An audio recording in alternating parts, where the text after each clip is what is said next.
भजन संहिता उसके 41वें अध्याय को हम पढ़ रहे हैं और दाऊद के जो अनुभव है, जो उसके शत्रु के प्रति वो कहता है, उससे हम ये जान सकते हैं कि उसका वेदनाएं कैसे था।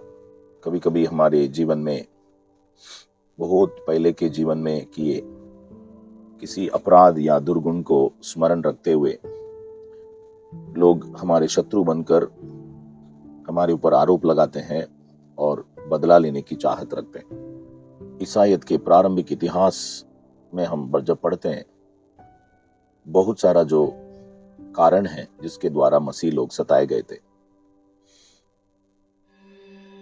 रोम साम्राज्य के लोगों ने मसीह को उत्पीड़न की योग्य समझते थे। वो ऐसा बोलते थे कि ये मसीह लोग जो हैं वो राजा के अधीन नहीं रहते हैं, राजा के विरोध सोच रखने वाले लोग हैं, राज्य के विरोध में सोच रखने वाले ऐसा एक दल है। और मसीह लोगों के वैवाहिक जीवन को अशुद्धता के उस दृष्टि से देखने वाले थे।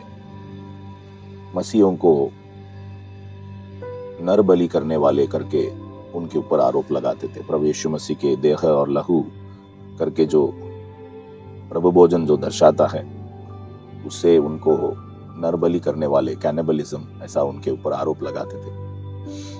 वो रोमियों के, यूनानियों के देवताओं को, मूर्ति पूजा को मना करने के कारण उनको वो नास्तिकवादी कहते थे। ईसाई लोगों को पूरे मानव जाति के ही बैरी है ऐसे उनको प्रोजेक्ट करते थे। और उसके अलावा साम्राज्य में जो समस्याएं हैं उसका कारण होने का आरोप लगाते थे। प्रभु यीशु मसीह के अनुयायियों के प्रति वे झूठ बोलते थे, परंतु मसीह लोग अच्छे नागरिक थे। वे राजा के लिए प्रार्थना करने वाले थे। उनका नैतिक जीवन पवित्र जीवन था, समझौता नहीं करते थे। वो नरबली वगैरह कुछ नहीं था। वो प्रभु भोजन को प्रतिदिन अपने अंदर, अपने समूह में उसको उपयोग करते थे।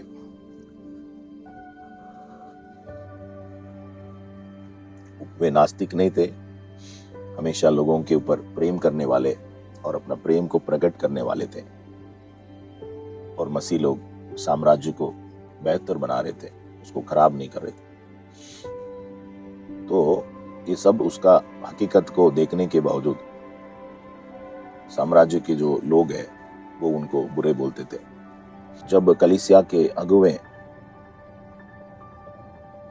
जो अपने विश्वास का समर्थन करने वाले, उत्तर देने वाले, अपोलोजिस्ट, इसका असलियत को बता पाते थे, परंतु जैसे वो सत्य को बता रहे हैं तो उसकी पूरी कोशिश कर रहे थे,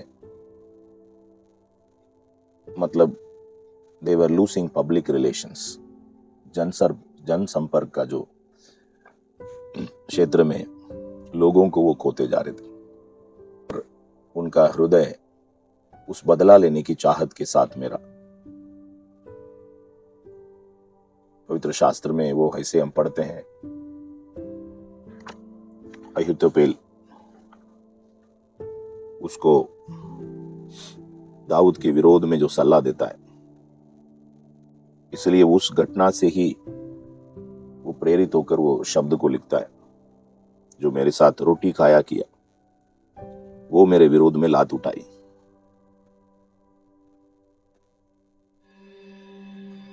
ये सारी बुरी परिस्थिति के बावजूद 11वां वचन में, मेरा शत्रु जो मुझ पर जयवंत नहीं हो पाता, इससे मैं जान लिया है कि तू मुझसे प्रसन्न है। बहुत ही महत्वपूर्ण उस विषय को इस वचन में वो कह रहा है।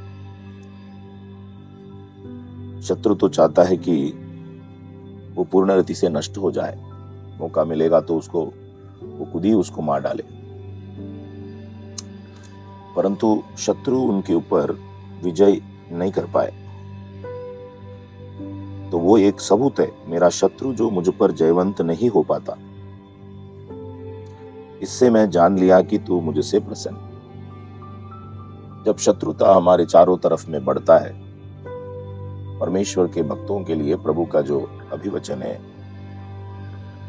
कि शत्रु हमारे ऊपर जयवंत नहीं हो सकता।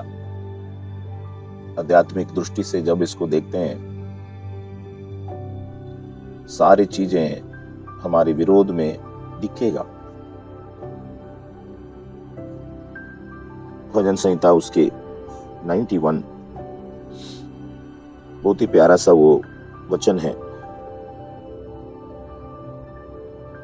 7 और 8 वचन। तेरे निकट 1000 और तेरी दाहिनी ओर 10,000 गिरेंगे, परंतु वो तेरे पास ना आएगा। परंतु तू अपनी आंखों से दृष्टि करेगा और दुष्टों के अंत को देखेगा। जो नुकसान करने वाला है, हजारों की संख्या में, 10,000 की संख्या में उसको तकलीफ देने, उसके विरोध में लड़ने जब आएंगे, परमेश्वर अपने भक्त को किस रीति से संभालता है। वो तेरे पास ना आएगा, दिखेगा परंतु तेरे पास नहीं आएगा। दाऊद का वैसा ही हुआ, उसका दिख रहा था सब कुछ। अहीतोपेल उसके विरोध में, अबशलोम उसके साथ विश्वासघात किया, उसके पाप को राजा ने स्मरण नहीं किया, उसको क्षमा किया, उसको आने दिया, रहने दिया यरूशलेम में। परंतु वो सब कुछ उसको दिख रहा है। उसने राजा के उस दया को बदला लेने का एक मौका बनाया। पीछे का एक बैकग्राउंड जरूर है, उसको हमें स्मरण करना है। ये संदर्भ में अबशलोम के लिए उसकी जो बहन के साथ हुई घटना है, राजा दाऊद उसके लिए जिम्मेदार थे। वो अपने बेटा जो अम्मोन है उसको कहता है, उसकी जो मांग को पूरा करता है, और तामार से कहता है कि तू जाके अपने भाई को मदद कर। तो अबशलोम के हिसाब से अम्नोन तो दुष्ट है, परंतु उसकी दुष्टता के लिए सहयोग करने वाला कौन है? उसके नजर में वो उसका पिता दाऊद ही है। दाऊद का इरादा नहीं था, कौन पिता ऐसा सोचेंगे, परंतु वो भ्रष्ट बुद्धि वाला व्यक्ति था। सो अचानक देख रहा है वो, अचानक इजराइल का जो राजा अल्पसंख्यक बन गया, माइनॉरिटी बन गया, और उसके साथ में रहने वाले हजारों की संख्या में हो गए। एक्चुअली अहीतोपेल वही कहता है अबशलोम को, कुछ हजारों लोगों को मैं एक दल बनाकर जाता हूं, जब दाऊद एकदम थक के विश्राम करेगा, उसके ऊपर अचानक मैं गिर पड़ूंगा और केवल राजा को मारूंगा या पकड़ूंगा, बाकी लोगों को तुम्हारे वश में मैं कर दूंगा।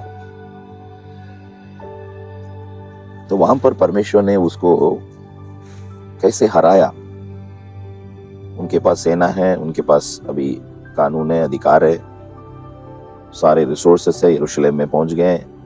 दाऊद भाग गया, वो अभी जो कुछ करना चाहते हैं उसको बहुत आराम से कर सकते। परंतु जैसा प्रभु के वचन में हम पढ़ते हैं, वो तेरे आंखों के सामने दिखेगा, यू विल सी इट, परंतु वो नहीं होगा। परमेश्वर का अभिवचन है, उसमें उसके 10वें वचन में, कोई विपत्ति तुझ पर ना पड़ेगी, कोई दुख तेरे डेरे के निकट आएगा। इस संदर्भ में दाऊद का अनुभव और अन्य पुराना नियम के भक्तों के अनुभव है, परमेश्वर का इस महान सुरक्षा उनके लिए कैसा उपलब्ध किया था प्रभु ने।